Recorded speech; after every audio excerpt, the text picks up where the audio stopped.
नहीं है। 200 का माल पूरा बिक गया, 200 खत्म हो गया पूरा मेरा 5 रुपए वाला। अब बचा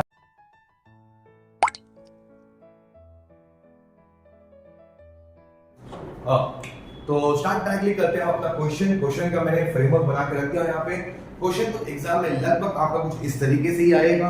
आपके पास कुछ ट्रांजैक्शन दिए रहेंगे, यहाँ मैंने कुछ अपना मैंने कुछ ट्रांजैक्शन में लिया, मैंने 8 ट्रांजैक्शन के अंदर कुछ परचेज है, कुछ सेल है। तो हम एक सिंपल ट्रांजैक्शन चलेंगे, परचेज है, फिर सेल है, फिर परचेज है, ऐसा कुछ बना के आपका क्वेश्चन फ्रेमवर्क करके दिया रहेगा। आपको बोला हुआ रहेगा कि आपको वेटेड से निकालना है, फीफो से निकालना है, या दोनों से निकालना है। ओके, डायग्राम कुछ आपका ऐसा बनेगा। ये पूरा आपका जो है इसे हम कहते हैं स्टॉक लेजर। अब यहाँ पे देखेंगे मार्च का बराबर, यहाँ पे जितने भी ट्रांजैक्शन आप देख रहे हैं ये सारे के सारे आपके कभी के सर हमारे मार्च के। तो जो भी मार्च का रहेगा तो स्टॉक लेजर कभी का बनेगा सर हमारा मार्च का। तो आपकी हेडिंग आएगी stock ledger account for the month of March 2023। जो भी रहेगा आप हेडिंग्स प्रॉपर दीजिए। अगर हेडिंग बराबर रहेगी तो चीजें भी आपकी बराबर चलेगी। हम आगे बढ़ते हैं। डायग्राम के अंदर हम डेट, किस तारीख को कौन सा मटेरियल इन हुआ है, कौन सा मटेरियल आउट हुआ है, वो हम कहां पर दिखाएंगे, डेट में। पर्टिकुलर, बहुत से टीचर्स पर्टिकुलर के अंदर हम दिखाएंगे ट्रांजैक्शन के परचेज है या सेल है। ओके, ऑलरेडी हम यहाँ पे परचेज हम कॉलम में दिखा देते, लेकिन ये पर्टिकुलर कॉलम बनाने में एक एक्स्ट्रा मैं कॉलम बनाता हूँ ताकि समझने में और आसानी हो जाए। परचेज कर रहे हैं तो परचेज कॉलम में, सेल करेंगे तो सेल कॉलम में। ये और जो बचा हुआ आपके पास रहेगा आपके गोदाम में, उसको हम शो कहां पे करेंगे, बैलेंस में। अगर आप देखेंगे हर जगह पे quantity rate amount, quantity rate amount, यानी हर एक कॉलम के अंदर, इंडिविजुअल कॉलम के अंदर आपका क्वांटिटी हमने इन या परचेज किया, रिसीव किया। हाँ याद रखिए, कभी कभार ऐसा होता है कि आपके टीचर्स सिखाते हैं परचेज, लेकिन एग्जाम में रिसीप्ट आए तो हम लोग क्या है, कॉपी पेस्ट वाला हम लोग का सिस्टम चलता है। तो याद रखें, परचेज हो या रिसीप्ट हो, सेल हो या इशू हो, ये दोनों का मतलब क्या है, हमारा सेम है। तो डायरेक्ट क्वेश्चन पे आते हैं। क्वेश्चन के हिसाब से चालू किस तरीके से करें, पहले देखना है क्या हमारे पास यहाँ पे कोई पहले का स्टॉक पड़ा हुआ है कि नहीं। अब डायरेक्टली हम सम पे आते हैं। जब सम की बात अगर हम करते हैं यहाँ पे, तो सर शुरुआत कैसे करनी है। शुरुआत में कुछ हमारा ऐसा रहेगा, सबसे पहले आपको देखना है कि आपके क्वेश्चन के अंदर कहीं पे ओपनिंग बैलेंस है कि नहीं है। अगर हम क्वेश्चन का फ्रेमवर्क देखते हैं तो यहाँ पे कहीं भी ओपनिंग बैलेंस के बारे में बोला हुआ नहीं है। तो श्योर यहाँ पे कहीं भी ओपनिंग बैलेंस नहीं है, लेकिन न्यू कंपनी है या फिर जूनी कंपनी भी है तो उसको अंदर घुसना नहीं ज्यादा कि न्यू है ओल्ड है। बस इतना देखना है कि आपके पास कहीं ओपनिंग स्टॉक दिया हुआ है कि नहीं दिया हुआ। यहाँ पे नहीं दिया, कोई बात नहीं। डायरेक्ट स्टार्ट करेंगे। मार्च की तारीख हमारी है, तो यहाँ पे आप लिख लेना है मार्च 23। इसको आपने 2 बार अंडरलाइन आपने कर दिया, यानी कि आपको बार बार मार्च लिखने की जरूरत आपको नहीं है। तारीख नंबर 1, यहाँ पे डेट 1, डेट 1 हमारा आ गया। डेट 1 को हमने क्या किया, हमने परचेज किया है।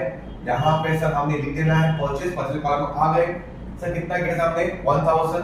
तो 1000 हमने किया है 5 के हिसाब से, तो 1000 मल्टीप्लाई बाय 5, यहाँ पे हमारा हो जाएगा 5000। परचेस मतलब होता है खरीदना। आपने सामान खरीदा तो आपके माल आपके गोदाम में आ गया, तो आपने वो तारीख को आपने सेल कुछ भी नहीं किया है, कोई बात नहीं सर। आपके सेल के अंदर डैश डायरेक्टली आपके पास अभी नया माल जो आया है 1000, तो आपने यहाँ पे लिख दिया। हमारे यहाँ पे 1000 हमारे पास माल है 5 रुपए वाला, ये हमारा हो गया 5000 रुपए। यानी अभी जो माल हमारे पास पड़ा हुआ है वो 5000 रुपए का हमारे पास माल रखा हुआ है। तो आपकी डेट 1 कंप्लीट, जब भी डेट 1 कंप्लीट हो जाएगी तो आपको क्या करना है, एक लाइन मारना है। ओके, ये लाइन इंडिकेट करती है कि वो दिन का ट्रांजैक्शन अभी क्या हो चुका है, आपका कंप्लीट हो चुका है। आगे बढ़ते हैं हम। यहाँ पे आपका डेट 3 आपने क्या किया सर, आपने परचेज किया है हमारा यहाँ पे लिखा सर हमने यहाँ पे परचेज आपने कितना किया सर, 500 क्वांटिटी किया है 5.20। याद रखें, एग्जाम के अंदर आपको कैलकुलेटर अलाउ किया जाता है, तो कैलकुलेटर का पूरा आप क्या करें, आप यूज करें। आपको यहाँ पे कैंसी प्रॉपर यूज करना है। कैंसी अगर आप यूज नहीं करेंगे आपका टाइम सिर्फ यहाँ पे खराब होने वाला है। आपको कैंसी अलाउ है। ओके, याद रखें, आप एक प्रॉपर एक सिटीजन की कैंसी लीजिए। मेरे पास बड़ी वाली है, आप छोटी वाली सिटीजन कैंसी आती है 150 वाली, अब वो लेके आइए, बेस्ट रहेगा। ओके, तो स्टार्ट हम करते हैं। यहाँ पे 500 मल्टीप्लाई बाय 5.20, यानी कि सर आपका हमारा आ रहा है 2600। यानी कि आपने सर 2600 रुपए का आपने यहाँ पे सामान को क्या किया सर, आपने परचेस किया है। अगेन वो तारीख को आपने कोई भी सेल नहीं किया है सर, आपका डैश आएगा। अब यहाँ पे आपके पास दो मटेरियल हो गए, एक हो गया 1000 वाला और एक हमारा हो गया 500 क्वांटिटी। तो यहाँ पे ध्यान देंगे, आपका जो मेथड है वो मेथड का नाम लिखना भूल जाओगे, यहाँ पे याद रखें। हम जो यहाँ पे सॉल्व कर रहे हैं फर्स्ट इन फर्स्ट आउट। याद रखें हमारा पहला मेथड जो हम सॉल्व कर रहे हैं वो हमारा है फर्स्ट इन फर्स्ट आउट। तो first in first out method के अंदर आपको यहाँ पे सर क्या करना है सर, जो भी पहला आपका माल आएगा उसको आप पहला लिखेंगे। यानी गोदाम में ऑलरेडी आपके पास माल रखा हुआ है, नया माल आपके पास आ रहा है 500 5.20 वाला, ये हमारा हो गया 2600। यानी कि इसको मैं नंबर दे दूंगा नंबर 1 नंबर 2। जब तक कि नंबर 1 बिकेगा नहीं, नंबर 2 को हाथ लगाने का नहीं। याद रखें फर्स्ट इन फर्स्ट आउट, जब तक कि नंबर 1 पूरा कंप्लीट नहीं होगा हम नंबर 2 को हाथ नहीं लगाएंगे। अभी तारीख नंबर 3 की हमारी खत्म हो जाती है, यहाँ पे मैंने एक लाइन मार दिया मैंने यहाँ पे। ओके, अब यहाँ पे करूंगा तारीख नंबर 8 को मैंने यहाँ पे सेल किया सर। सेल करने के लिए याद रखें आपने यहाँ पे सेलिंग क्वांटिटी कितनी हमारी 800। यहाँ पे रेट दिया सर, रेट यहाँ पे रेट कितना बिकता है, कितने अपना जा रहा है, प्रॉफिट लॉस, उससे फिलहाल अभी आपको स्टॉक लेजर के अंदर कोई मतलब नहीं है। तो आपका सेल का रेट दिया हुआ भी रहेगा तो भी आपको सेल का रेट लेना नहीं है। यहाँ पे जानबूझ के मैंने यहाँ पे सेल का रेट लिखा हूँ, एग्जाम में लिखा हुआ होगा, अगर होगा तो उसको आपको इग्नोर करना है, सेल का रेट नहीं लेना है। आपको याद रखें आपको यहाँ पे जो भी आप यहाँ पे रिकॉर्डिंग करेंगे रिकॉर्डिंग करेंगे कॉस्ट पे। अभी यहाँ पे हमको करना है 800। याद रखें अभी आपके पास फर्स्ट इन फर्स्ट आउट, तो 800 आप बेचेंगे और कौन से माल में से बेचेंगे सर, 5 रुपीज नंबर 1 माल। जब तक नंबर 1 खाली नहीं होगा नंबर 2 को हम हाथ लगाएंगे नहीं। अब नंबर 1 के हिसाब से सर यहाँ पे अगर हम देखते हैं तो आपके पास 800 बेचना है, मेरे पास 1000 है, यानी कि सर मेरे पास सफिशिएंट क्वांटिटी नंबर 1 में है तो मैं बेच दूंगा सर। तो आपने यहाँ पे लिखा 800। सर यहाँ पे आपने सेल का रेट नहीं लेंगे तो कौन सा रेट लेंगे सर, जितने रुपए का आपने जो माल बेचा है वो रेट लेंगे। तो आपने माल कौन से रेट पे लिया सर, आपने 5 रुपए, तो यहाँ पे हमारा आएगा 5। तो यहाँ पे कैलकुलेट हम कर लेंगे, यहाँ पे हमारा 800 multiply by 5 is equal to 4000 rupees, यानी कि 4000 रुपए वाला माल हमने बेच दिया है। अब यहाँ पे रिकॉर्ड करेंगे गोदाम में, गोदाम के अंदर हमारे पास 1000 था, 800 बेच दिए, बचा हमारा सर 205 रुपए वाला, ये हमारा हो जाएगा 1000 और 500 हमने हाथ लगाए नहीं है तो 5.20 वाला एज इट इज रहेगा। अब यहाँ पे हमारा हो जाएगा ये अगेन अभी तक माल कंप्लीट नहीं हुआ, ये अभी तक हमारा नंबर 1 है और हमारा नंबर 2 वही है। जब तक कि माल कंप्लीट नहीं होगा, स्टॉक कंप्लीट नहीं होगा, आप दूसरे वाले मटेरियल को ओपन करेंगे नहीं, ये बात दिमाग में रख लीजिए। अभी हम आगे बढ़ते हैं, आगे हमने लाइन मार देना है यहाँ पे। ओके, लाइन मारने के बाद में अगला ट्रांजेक्शन हमने यहाँ पे क्या किया सर, हमने यहाँ पे 12 तारीख, यानी सर यहाँ पे हमने क्या किया, हमने यहाँ पे परचेस किया बराबर। अब परचेस करने के बाद में हमने यहाँ पे परचेस लिख देना है सर, कितना है सर हमारा 500 कितने वाला सर 4.80 वाला। तो यहाँ पे हमने कर दिया सर 500 मल्टीप्लाई बाय 4.80, यहाँ पे हमारा आ रहा है sir 500 multiply by 4.80 is equal to 2400 is equal 2400। अब आपके गोदाम में 3 माल है, यानी कि आपके पास 5 रुपए वाला माल जिसमें क्वांटिटी बची है आपकी 200, 5.20 वाला जो माल है उसको अपने हाथ लगाए नहीं है तो एज इट इज रहेगा, और नया जो क्वांटिटी हमारी आ रही 4.80 वाला, इसका है 2600, इसका है 1000 और इसका हमारा आ रहा है 2400। यानी कि अब आपके गोदाम के अंदर सर तकरीबन 3 माल है, तो ये बन जाएगा आपका नंबर 1, ये बन जाएगा आपका नंबर 2, ये बन जाएगा आपका नंबर 3। FIFO के अंदर याद रखें आसान है, इजी है, बस थोड़ा सा आपको यहाँ पे काम करना पड़ेगा। आगे हम यहाँ क्वेश्चन पे आते हैं। यहाँ पे 8 तारीख को हमने यहाँ पे सेल किया। अब यहाँ पे सेल की क्वांटिटी कितनी है हमारी, यहाँ पे 600। अब 600 है तो मैं डायरेक्ट काम कर सकता हूँ, बड़ी क्वांटिटी को ले लूंगा, 500 यहाँ पे 500 कुछ ले लिया, 100 कुछ ले लिया, ऐसा चलने का नहीं। जब तक कि आपको मैंने पहले बोला फर्स्ट इन फर्स्ट आउट, जब तक कि पूरा माल आपका पहला खत्म नहीं हुआ दूसरे माल को हाथ लगाना नहीं है। आपने यहाँ पे सेल का डायग्राम है, सेल पे आ गया, मैं यहाँ पे सेल पे हमने कितना करा सर को 600 करना है, तो 200 मैंने यहाँ से ले लिया, पहला माल पूरा मेरा खत्म मेरा हो गया, ये हमारा आ जाएगा 1000 रुपीज, और बचा हुआ माल जो है मैं दूंगा दूसरे में से, तो यहाँ से सर मैंने ले लिया 400, आपका हमारा आ जाएगा 5.20 वाला रेट। तो 400 मल्टीप्लाई बाय 5.20 आपका हमारा आ रहा है यहाँ पे 2080। ओके, 200 था, पूरा बेच दिए, मामला खत्म।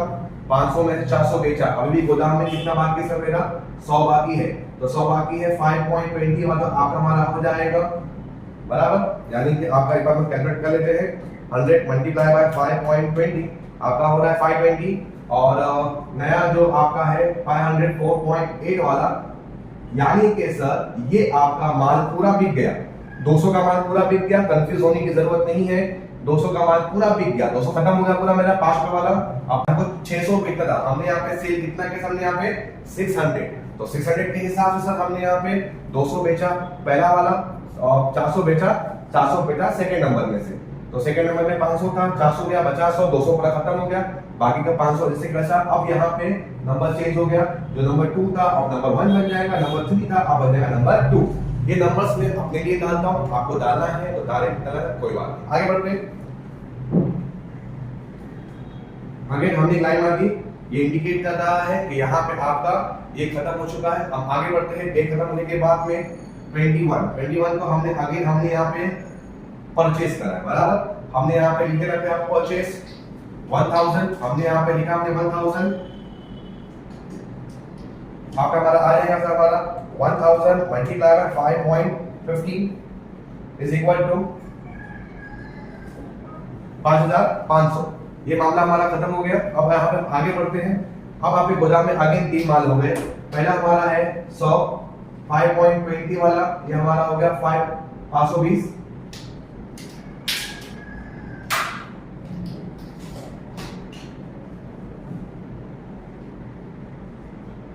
यानी कि सर यहाँ पे पूरा मामला हमने यहाँ पे लिख दिया।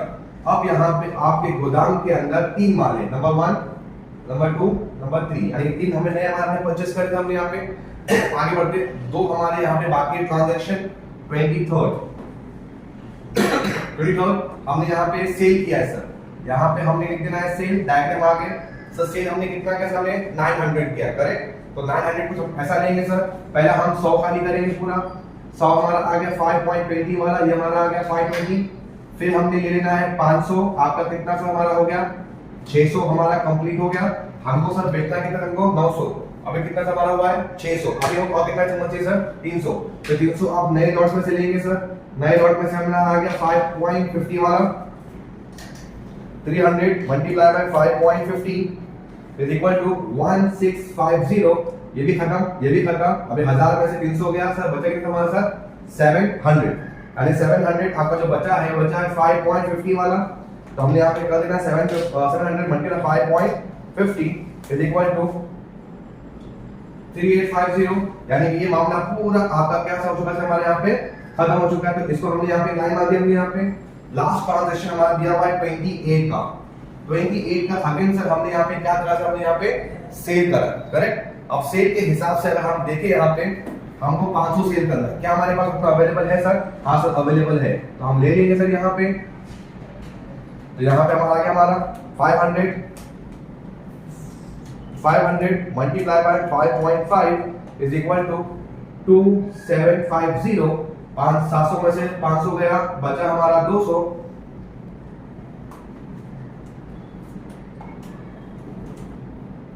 कितना हमारा आ रहा है सर 1100, यानी कि सर आपका स्टॉक लेजर यहाँ पे कंप्लीट होता है, क्योंकि इसके आगे कुछ आपको लिखना नहीं। ट्रांजैक्शन ये भी कंप्लीट हो गया। FIFO मेथड यहीं पे आपका खत्म होता है। आपका जो मार्च का जो महीना होता है वो कभी से हमारा होता है सर 31 मार्च बराबर। यहाँ पे एक लाइन आपको लिखनी है, मैं यहाँ पे थोड़ा जगह नहीं है तो मैं यहाँ पे लिख देता हूँ। आपका लिखेंगे the closing stock for the month of March 2023 is 200, quantity rate आपका जो है 5.5 at the rate of 5.5। बस ये चीज आपको यहाँ पे लास्ट में लिख देनी है, आपका सम पूरा खत्म। तो I hope so FIFO method आपको समझ में आया रहेगा, लगभग ऐसा ही है, कुछ भी इसमें अलग आपको मिलने वाला नहीं है। ये आपका FIFO मेथड है, एक बार क्लिक कर लीजिए और देख लीजिए एक बार।